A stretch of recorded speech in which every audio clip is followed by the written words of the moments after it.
táto vyhláška bola nielen protizákonná, čiže proti zákonu o teplnej energetike, ale ona bola aj v rozpore s ústavou a ďalším medzinárodným dohovorom o ochrane ľudských práv, pretože zasahovala do vlastníctva týchto vlastníkov bytov, ktorí boli odpojení od centrálneho zdroja tepla a mali vybudované svoje kúrenie vo svojom byte. Takže im prikazovalo niečo, čo je absurdné vlastníkovi bytov prikazovať. Cez aplikáciu sme sa spojili s pani Monikou Jankovičovou z občianskeho združenia Energetický ombudsman. Dobrý deň, ďakujem za váš čas. Dobrý deň prajem, želám všetkým poslucháčom a divákom hlavných správ pekné počúvanie. Áno, dnes to bude v celku zaujímavé rozprávanie. Budeme sa rozprávať najmä o rozhodnutí Ústavného súdu z minulého týždňa, ktorým ruší povinnosť ľudí platiť za teplo, aj keď boli odpojení od centrálneho vykurovania centrálneho zdroja tepla. Treba povedať, že tento príbeh sa ťahá už niekoľko rokov. Môže sa asi povedať, ak to máme zhrnúť skrátke, že sa to začalo písať v roku 2022, keď ministerstvo hospodárstva ešte pod vedením pána ministra Sulíka a vtedajšieho štátneho tajomníka Galeka pripravilo vyhlášku, ktorá sa týkala aj tohto zákona. Skúste nám o tom povedať viac, o čo tam v tej vyhláške išlo. Áno, je to tak. V roku 2022 vtedajší minister hospodárstva pán Sulík a jeho štátny tajomník pán Gálek, ktorý je mimochodom v súčasnosti poslancom Národnej rady, začali pripravovať novú vyhlášku, ktorú nakoniec ale schválil novo vymenovaný minister hospodárstva pán Karel Hyriman, všetci si ho pamätáme. Takže ten ho schválil v decembri 2022. Tá vyhláška bola schválená samozrejme spolu s odborníkmi, ktorí sa podielali na tejto vyhláške, či už sú to zamestnanci ministerstva hospodárstva a ďalší zamestnanci Slovenskej inovačnej a energetickej agentúry. Takže asi takýmto spôsobom táto vyhláška proste vznikla a mala zásadný kameň úrazu a to, že zahrnula, že teplo dodávané z centrálneho zdroja tepla majú hradiť aj odpojené byty od tohto tepla. To znamená tepla na vykurovanie a tepla na ohrev bytu, pretože ako vieme, do roku 2014, ale aj po roku 2014 bolo možné sa odpojiť od centrálneho zdroja tepla za splnenie určitých zákonných podmienok, či už jednotlivé byty, alebo potom neskôr celý bytový dom. Tam oni zaujímavo argumentovali tým, že tí ľudia, aj ktorí sú odpojení, tak musia platiť kvôli tomu, že sú tam presahy z tých bytov vedľajších, ktoré centrálnym zdrojom vykurované sú. Áno, oni to poňali, že len jedným smerom funguje fyzika alebo fyzikálne zákony, ale nie je to správny argument, pretože fyzika ide obojstranne, to znamená, ak byt odpojený si vykuroval skôr o pár dní, alebo aj neskôr, to je jedno, a nad ním boli byty s centrálnym zdrojom tepla, ktoré vykurovali nižšou teplotou, tak ten byt odpojený fyzikálne, jeho teplo presahovalo do susediacich bytov. Takže to bol absolútne špatný argument a skôr si myslím, že chceli zmierniť nedoplatky tých vlastníkov bytov, ktorí mali veľmi vysoké a je to len následok toho, že vlastníci bytov nerobili si také opatrenia na znižovanie nákladov na teplo. Tá vyhláška potom prešla aj novelou v 2024. už za pani ministerky Sakovej. O čom bola tá novela? Tá novela de facto pokračovala v tej vyhláške a len doplnila o tzv. Koeficienty pri bytoch, ktoré sú odpojené od centrálneho zdroja. To znamená, že určovala koeficienty 0,2, 0,5 a 1 podľa toho, kde sa ten odpojený byt nachádzal, či bol, ja neviem, v nadstavbe, alebo bol niekde v strede, alebo cez neho prechádzali rúry, tak im tento koeficient dal a dal možnosť ostatným vlastníkom bytov im odpustiť tento koeficient, na základe ktorého mali platiť do základnej zložky náklady na centrálnu dodávku tepla, ktorú de facto nikdy v živote im nebolo dodané do bytu. Takže o to tam vlastne bolo naviac doplnené. Dobre, poďme teraz na ten zaujímavý príbeh, ktorý ste v tejto súvislosti absolvovali aj vy, pretože vy ste od samotného začiatku, ešte keď sa tá novela pripravovala, argumentovali tým, že je protiústavná a protizákonná. Čo z vášho Áno, pohľadu tam bolo najviac kazové? kameň celého úrazu, a to aj vlastne povedal ústavný súd, a to sme aj my tvrdili, ja aj ďalšie občianske združenia zaoberajúce sa touto problematikou, že vyhláška nemôže rozšírovať práva a povinnosti nad rámec zákona. A to sa vlastne stalo. Ak v zákone o tepelnej energetike nie je zahrnutý účastníkom odberu tepla z centrálneho zdroja, a to je byt odpojený od centrálneho zdroja a tepla, tak ho nemôžete zahrnúť do vyhlášky. Pretože zákon má vyššiu právnu silu ako vyhláška. A toto je tento kameň na úrazu. A naviac táto vyhláška bola nielen proti zákona, čiže proti zákonu o tepelnej energetike, ale ona bola aj v rozpore s ústavou a ďalším medzinárodným dohovorom o ochrane ľudských práv, pretože zasahovala do vlastníctva týchto vlastníkov bytov, ktorí boli odpojení od centrálneho zdroja tepla a mali vybudované svoje kúrenie vo svojom byte. Takže im prikazovalo niečo, čo je absurdné vlastníkovi bytu prikazovať. Áno, ja som si pozeral výstupy vášho občianskeho združenia, teda už v roku 2024, taktiež 2025 ste opakovane upozorňovali ministerstvo na ústnych rokovaniach, takisto písomne, ale neostalo len pri tom, podali ste podnet na generálnu prokuratúru, oslovili ste komplet všetkých poslancov Národnej Slovenskej republiky, obrátili ste sa na úrad vlády, na prezidenta, na ombudsmana, všetkým ste vysvetľovali, v čom sú problémy. A všetci vám povedali, že nie, je to OK? Je to tak, ako hovoríte. Všetci mi drvivou väčšinou zhodne odpovedali, že oni nevidia tam žiadnu nezákonnosť a neústavnosť. A to je skutočne obrovským momentom tohto prípadu aj pre budúcnosť. Takže preto napriek tomuto neúspechu, kde som skutočne bola z toho nešťastná, ale aj stovky ďalších vlastníkov bytov, ktorí so mnou ťahali túto šnúru, ako aj ďalšie občianske združenia, napríklad Asociácia na podporu obnoviteľných zdrojov, sme sa nedali týmto odradiť. Nakoniec my sme podali návrh na ústavný súd na nesúlad týchto právnych predpisov. Dostali sme zamietavú odpoveď, keďže nemôžeme alebo nesme oprávnení právnické osoby podávať takéto návrhy na ústavný súd ohľadom nesúladu právnych predpisov. Takže nič nám iné nakoniec nezostávalo, len sme začali sa nejakým spôsobom opätovne ozývať poslancom Národnej rady, ktorý by z nich, poviem vám to veľmi takto v úvodzovkách, by začal skutočne reálne na to a pragmaticky pozerať a aj sociálne cítiť s týmito ľuďmi. Áno, ono to muselo byť dosť frustrujúce. Vy ste spolupracovali aj s iným občianskym združením, taktiež sa pridali desiatky vlastníkov, ktorí boli takto poškodení. A v podstate, keď vám každý jeden človek po druhom a každá inštitúcia ustanovízeň dávala zamietavé stanovisko, tak to muselo byť v celku na nervy. Ale teda ľady sa pohli. V roku 2025 vy ste spomínali, že poslancov ste potom začali oslovať opakovane. A teda časť súčasnej opozície sa toho chytila. Povedzte nám o tomto viac. Áno, jedna z poškodených, pani z Košíc, ktorá je susedkou kancelárie tejto opozičnej strany, tak v podstate ona nám sprostredkovala toto stretnutie s opozičnou poslankyňou, ktorá z okolností má právne vzdelanie, takže bolo veľmi jednoduché a oveľa komfortnejšie jej vysvetľovať pojmy a dojmy daného zákona o tepelnej energetike a vyhlášky. A naviac aj pracovala v správe bytov, takže skutočne týmto smerom sa pohli ľady a ona si tieto naše argumenty právne dala overiť u svojho ústavného právnika a ten je skutočne povedal, že je to tak a rozhodli sa podať tento návrh na ústavný súd. Trvalo to zhruba asi 3,5 mesiaca, ale nakoniec sa to podarilo v decembri 2025.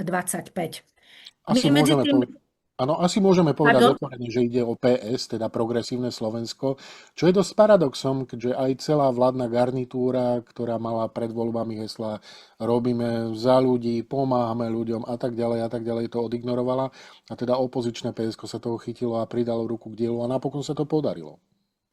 Áno, podarilo sa, pretože celú tú právnu argumentáciu sme im predložili, dokonca aj staršiu judikatúru, takže o to potom mali aj jednoduchšie napísanie tohto podnetu, ale každopádne aj oni sa stotožnili. Ja vám takto poviem, ja som absolútne apolitická v týchto veciach, čiže mňa zaujímala odborná stránka a neodradili ma ani v podstate zamietavé odpovede ústavných orgánov a inštitúcií, ktorí majú v pracovnej náplni podávať návrhy na ústavný súd ohľadom nesúladu právnych predpisov. Takže sme sa vynašli a hľadali sme ďalšie spôsoby, ako by sa to dalo opraviť, napraviť a hlavne aby aj tí poškodení mali vieru, že predsa len tá spravodlivosť a právo existuje. V čase týchto 2 rokov sme začali zastupovať 11 poškodených, ktorí boli žalovaní správcami bytových domov za to, že nezaplatili za niečo, čo ani nemali. Takže si zoberte aj tento paradox, že my sme sa vrhli aj do súdnych sporov, ktoré do dnešnému dňu trvajú. Mhm. Ministerstvo hospodárstva samozrejme nesúhlasí s tým najnovším rozhodnutím Ústavného súdu. Ja ešte upresním, že ide o zákon o tepelnej energetike a teda Ústavný súd časť z tohto zákona, ktorý bol upravený tou vyhláškou, ktorú sme spomínali na začiatku, označil za protiústavnú, pretože je to zásah do vlastníckeho práva. Ministerstvo hospodárstva samozrejme nesúhlasí a chce nechať rozhodnutie Ústavného súdu preskúmať. Argumentujú tým, že to tak funguje už dlho, 2009. Vy ste to spomínali, teda, že toto je jeden z ich argumentov, prečo je to vlastne v poriadku. Myslíte si, že majú šancu uspieť? Nemajú šancu, pretože oni nemôžu, môžu v podstate nesúhlasiť s ústavným súdom, ale to len tak by som povedala ľudovo, ale ústavný súd je konečné rozhodnutie a ich právny názor je jediný správny a jedine, čo by mohlo v budúcnosti prelomiť, je ďalší ústavný nález, ktorý by povedal niečo opak, ale to sa nestane, pretože ministerstvo hospodárstva, ak by si trošku naštudovalo danú problematiku, tak už v roku 2011 boli rozhodnutia Najvyššieho súdu Slovenskej republiky v identických problémoch ohľadom rozpočítavania tepla v bytových domoch, teplej vody a vykurovania, kde sa to riešilo na základe podnetu generálneho prokurátora. Takže my už sme mali staršiu judikatúru, ktorá potvrdzovala právny názor môj, ktorý som začala verejne šíriť v roku 2024 a neskôr a samozrejme aj na súdoch zastupovať. Zastupujem týchto poškodených vlastníkov aj s jednou renomovanou advokátskou kanceláriou, ktorá má takmer 50-ročnú prax na našom území, takže skutočne patria medzi špičku, medzi poskytovania právnych služieb. Takže tá argumentácia ministerstva hospodárstva je veľmi laxná, pretože de facto povedali, že keď mohol byť nezákonný predpis v roku 2009, tak môže táto nezákonnosť a neústavnosť pokračovať aj v roku 2022 a neskôr. A to je absurdné a nepripustné.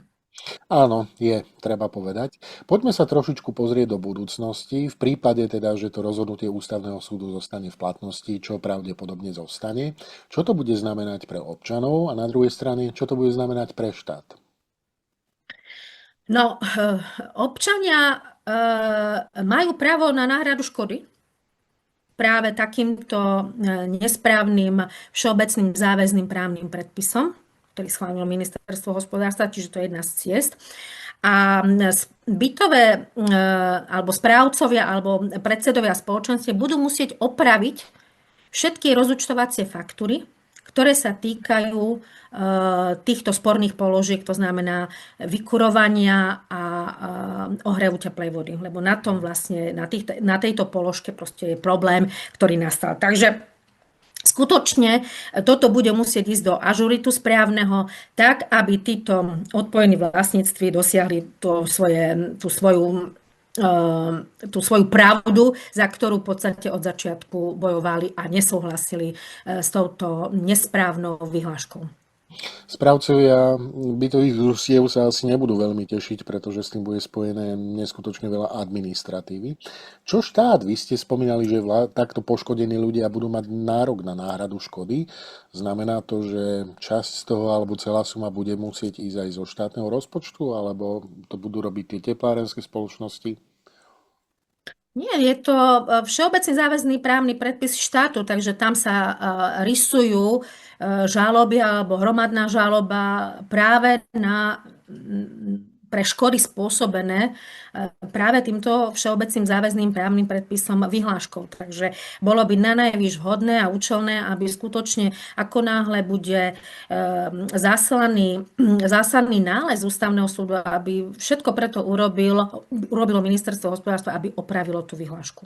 A možno do budúcnosti sa trošku poučiť a počúvať námietky, keď sú opakovane predkladané. Áno, námietky, áno, presne ako hovoríte, námietky odborníkov, ktorí skutočne niečo o tom vedia. A hlavne by som chcela upozorniť na jeden paradox. Ak by poslanci Národnej rady z opozičnej parlamentnej politickej strany nepodali ako posledný podnet, tak už by nemal kto podať tento podnet. Takže tu by som chcela povedať, že máme toľko ústavných inštitúcií na to, aby chránili práva našich občanov a vidíme, že je to nedostatočné. Takže bolo by dobré možno, že v budúcnosti, aby bol doplnený ďalší subjekt, ktorý by mohol podávať takéto návrhy na nesúlad právnych predpisov, napríklad nejaká právnická osoba, ktorá, ak zlyhajú ústavné inštitúcie a orgány, tak by mohla nastúpiť táto inštitúcia, napríklad, ja neviem, advokátska komora alebo advokáti. Čiže týmto spôsobom si myslím, že toto ukazuje tento prípad, že toto sa môže stať. A potom nastane to, ako naznačilo ministerstvo hospodárstva. Však tá vyhláška aj staršia bola od roku 2009, prikazovala týmto vlastníkom bytov odpojených od centrálneho kúrenia, aby platili za niečo, čo v skutočnosti nikdy v živote nedodávali. Takže toto je takým mementom, ktoré by som chcela povedať, ďalší subjekt. A doplnenie tohoto subjektu a možno by stálo za to, aby naše rezorty sa pozreli, aké budú v budúcnosti občianske združenia podporovať, ktoré skutočne reálne chránia tie práva a záujmy tých občanov na Slovensku, alebo len sú to občianske združenia, ktoré sa oháňajú len floskulmi, alebo sú naučené každý rok dostávať dotácie od štátneho rozpočtu a de facto, ak ich osloví takýto spotrebiteľ, ani nevedia s tým nič robiť. Tentokrát sa dobrá vec podarila, paradoxne asi od poslancov, od ktorých by to nikto nečakal, teda ešte raz opakujem, že ide o progresívne Slovensko ako posledná inštancia, ktorá vôbec mohla v tejto veci niečo robiť.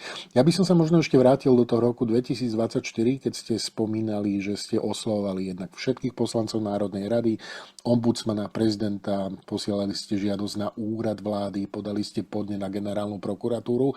Tam už ste povedali, že generálna prokuratúra nevidela nejaký rozpor so zákonom.